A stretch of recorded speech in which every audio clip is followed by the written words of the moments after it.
नमस्कार, स्वागत है आपका डॉक्टर साहिब में और मैं हूं आपके साथ सौम्य राठी। आज के डॉक्टर साहिब के एपिसोड में हम ये जानने वाले हैं कि अस्थमा के मरीजों को जब पंप दिया जाता है तो क्या पंप के अलावा, पंप के बिना सिर्फ दवाइयों से ही उनका काम चल सकता है? क्योंकि पंप को लेकर लोग अक्सर कई सारी बातें सोचते हैं। तो आज ये सब कुछ ठीक तरीके से समझेंगे और ये सब बताने के लिए इस वक्त मेरे साथ बैठे हैं डॉक्टर प्रकाश सिन्हा, जो कि बिहार के सबसे जाने माने फेफड़े से जुड़े रोगों के विशेषज्ञों में से एक हैं। सबसे पहले डॉक्टर साहब नमस्कार, बहुत बहुत स्वागत है आपका। नमस्कार, मैं डॉक्टर प्रकाश सिन्हा हूँ। आपका आज सवाल है पंप से, मतलब इन्हेलर से रिलेटेड है। वो इन्हेलर दो फॉर्म में आता है, एक रोटा कैप फॉर्म में आता है और दूसरा आता है PMDI, pressurised meter dose inhaler के फॉर्म में आता है।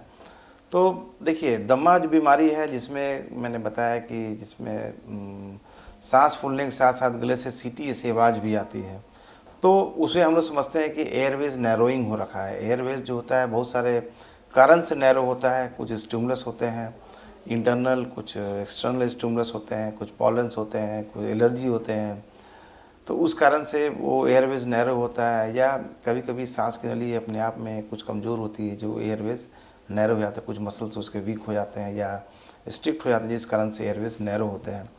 तो इसमें इन्हेलर्स, एक अच्छी इन्हेलर्स को या रोटा कैप्स होता है या रोटा हेलर जो होता है वो एक अच्छी दवा है और इसे लेना चाहिए। रोटा हेलर जो होता है, जिसे रोटा कैप्स हम लोग डालते हैं, कैप्सूल फॉर्म में रहता है, उसमें ड्राई पाउडर उसमें होता है।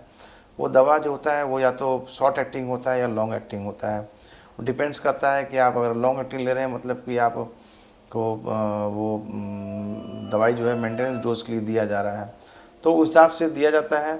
और इसमें कंटिन्यूएशन फेज में अगर है, पेशेंट है, बहुत तरह का होता है दमा में, जिसमें कि दमा अगर एक्यूट ऑनसेट है तो उसमें पेशेंट को हर एक 4-4 घंटे पर, 6-6 घंटे पर रोटा कैप या रोटा हेलर से द्वारा या प्रेशराइज्ड मीटर डोज इन्हेलर लेना पड़ता है। शॉर्ट एक्टिंग दवा उसमें लेनी पड़ती है। और लॉन्ग एक्टिंग दवा अगर हम दे रहे हैं, इसका मतलब एक पेशेंट को 1 महीना, 2 महीना, 3 महीना तक हम लोग देते हैं, तो बोलते हैं कि आप लीजिए। ये अच्छे फॉर्म में होती है, इसका कोई सिस्टमिक इफेक्ट उतना नहीं होता है। जो भी इफेक्ट होता है लोकल इफेक्ट होता है। और ये दवाई जो है, जब आप मुंह पर रख के अगर आप प्रेशर डालते हैं इन्हेलर्स के ऊपर, या आप शक करते हैं, खींचते हैं, जैसे बताया गया है, डॉक्टर ने बताया है कि आपको सांस में छोड़ना है, फिर सांस आपको अंदर खींचते हुए दवा को प्रेशराइज, अगर PMDI यूज़ कर रहे हैं, ऊपर से दबाइए और सांस लेते हुए मुंह से उस दवाई को खींचना होता है। और खींच के कम से कम एटलीस्ट 20 सेकंड तक आपको सांस को रोकना होता है। फिर धीरे धीरे सांस को आपको एक्सहेल करना होता है। सो इन्हेलेशन में आपको नाक से इन्हेल करना है। मुंह में जो दवाई लगाए हैं, रोटा हेलर लगाए हैं या PMDI लगाए हैं, तो जो दवाई निकल रहा है उसे आपसे धीरे धीरे आपको खींचना है और धीरे धीरे सांस को छोड़ना भी है। इन बिटवीन 20 सेकेंड्स का मिनिमम गैप होना चाहिए। और जब भी आप रोटा हेलर या PMDI अगर आप यूज़ कर रहे हैं, तो वो प्रोसीजर करने के बाद आपको माउथ गार्गल करना बहुत ज़रूरी है। अदरवाइज़ ये कोल्ड फ्यून इफेक्ट बोलते हैं हम लोग, या जो भी दवाई है वो जाके ओरल कैविटी में जाके चिपक जाती है, जिस कारण से बाद में लॉन्ग टर्म में आपको फंगल इन्फेक्शन होने के चांसेस बढ़ जाते हैं।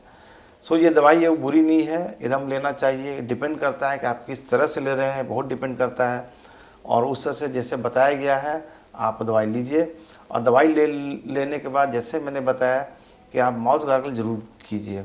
और जो तरीका जो बताया गया दवाई लेने का, कि पहले सांस को छोड़ना होता है, फिर रोटा हेलर है, चाहे PMDI है, प्रेशराइज्ड मीटर डोज इन्हेलर है, आप ओरल मुँह में दांत के बीच में रखिए।